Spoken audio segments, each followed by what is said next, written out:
Lafayette, nous voilà. Nous sommes aujourd'hui à Baltimore sous un magnifique soleil après s'être pris une super drache et un orage hier soir. On arrive juste de Philadelphie, on ne va rester qu'une journée sur Baltimore alors que c'est une ville historique qui mérite le coup et la peine d'être vue. Aujourd'hui, on va passer de musée des chemins de fer jusqu'à bateau de pirates en faisant le grand écart avec le centre-ville historique. Et directement, on prend les bus gratuits qui permettent de naviguer à travers toute la ville pour aller très vite.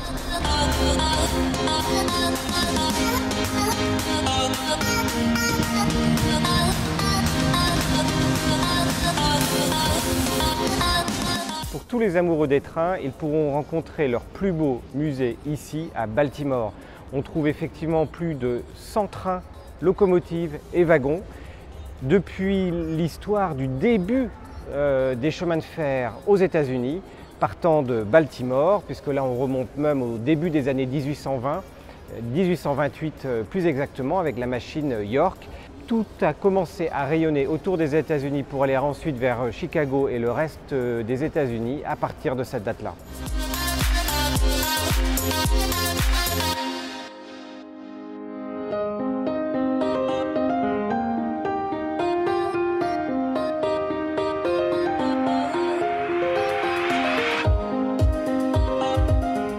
And where are you folks from? Baltimore. Baltimore. And how about you? France. France. Yeah, we're in France. In Paris. Oh, Paris. Yeah. I'm going to Paris the 20. I'll be there the 24th, and then to Saint Nazaire, and then I'm going to Normandy after that.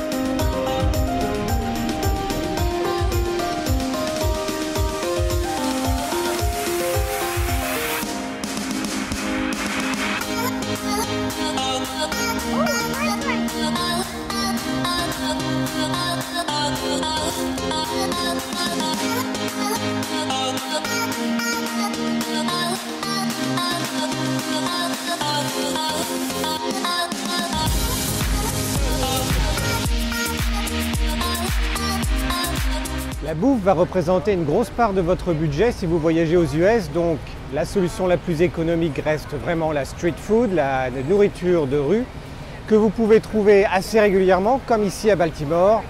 Et là, ça va aller de la pizza au mexicain, au coréen derrière, jusqu'aux huîtres chaudes, donc spécialité locale et aussi cuisine internationale.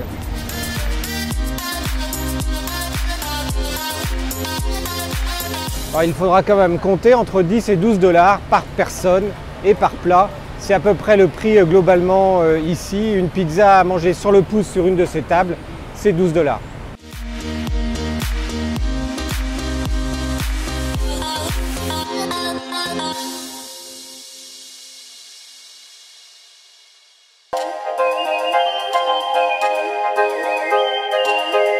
La partie la plus sympa de Baltimore, entièrement restaurée, où on trouve aussi les quartiers historiques, c'est bien le port dont on voit derrière moi l'un des bateaux historiques, mais encore un petit peu plus loin en fond, on voit également un sous-marin. C'est autour du port que l'on va trouver également l'aquarium et non loin de là, le musée des sciences. Bref, Baltimore, vous devez absolument commencer par cette partie du port, sans compter que les restaurants et toutes les attractions autour sont vraiment super sympas.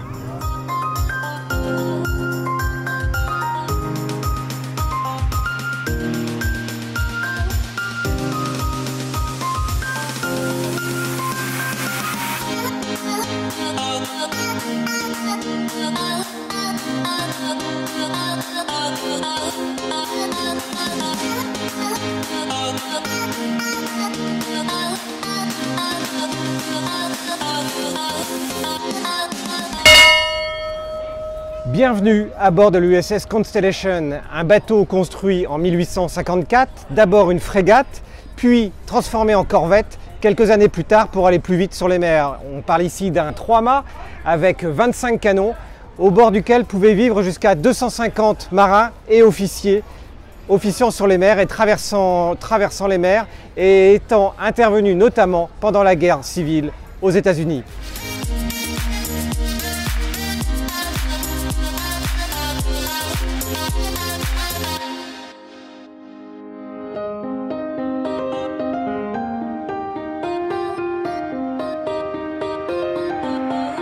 J'ai toujours adoré les bateaux, mais ici, ce bateau qui a été restauré il y a une vingtaine d'années complètement est juste dans un état magnifique. On peut passer du pont jusqu'au niveau le plus bas qui est le 5e niveau et on revit vraiment toute la vie des marins, des officiers, de leur manière de manger et de vivre, y compris tous les détails liés à la chirurgie éventuelle pendant les grandes guerres.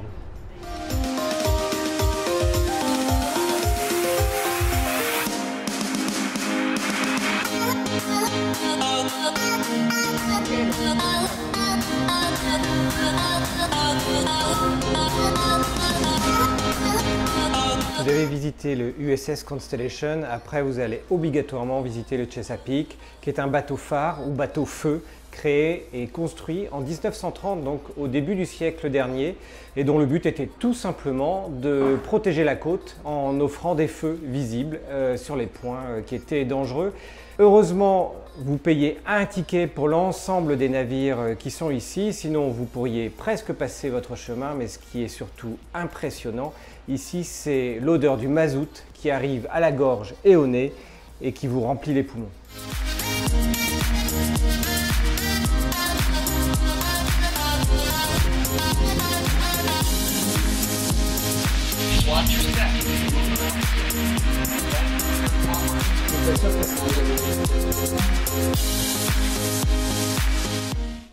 Après la corvette et le bateau phare, le troisième monument historique à visiter, c'est naturellement le sous-marin USS Stork. Lancé en 1944, il a opéré jusqu'en 1968. Il est dans un état de restauration extraordinaire et on sent bien à la fois encore l'odeur du mazout qui remonte bien dans les narines et dans la gorge. Et on imagine excellemment bien, avec toutes les explications qui sont à l'intérieur, la vie des sous-mariniers.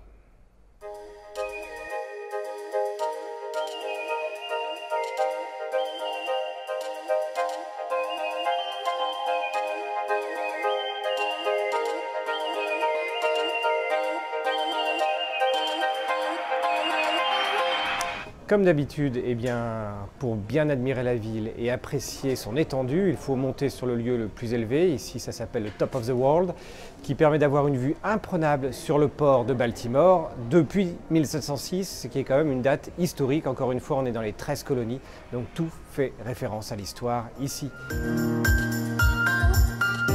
Ce qui est sympa avec l'aquarium de Baltimore, c'est qu'on se balade en fait sur plusieurs niveaux. On a juste l'impression de passer de la surface terrestre jusqu'à la profondeur des océans avec 5, 6 ou 7 niveaux où on passe à travers des espaces circulaires qui montent, tantôt qui descendent via des escalators ou via à pied et qui permettent justement de découvrir l'ensemble des océans.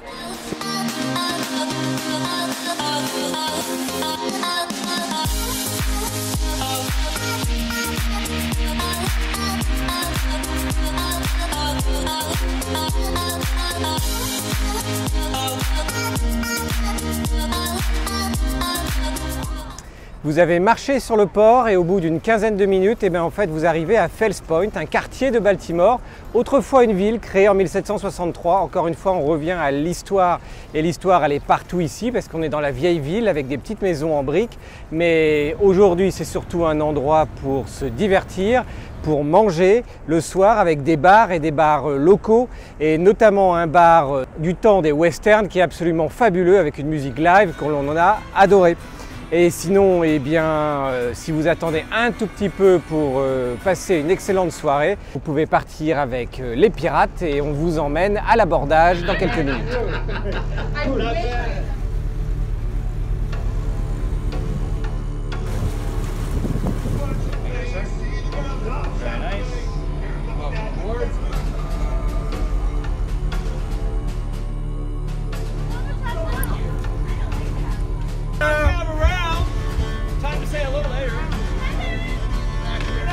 Vous voulez découvrir Baltimore par la mer? En fait, il suffit de faire un ride, de faire une croisière, mais il y a différents types de croisières bien sûr. Soit vous montez sur un bateau comme tout le monde, soit vous montez sur un bateau de pirates. Et comme tous les Américains savent le faire, là ils vous font le show, le spectacle. Et non seulement vous faites une croisière, mais en plus vous vous amusez, vous buvez, chut, faut pas le dire, attention l'abus d'alcool à consommer avec modération. Et en tout cas, il faut embarquer parce que c'est vraiment top et ça vous permet de très bien finir cette journée à Baltimore.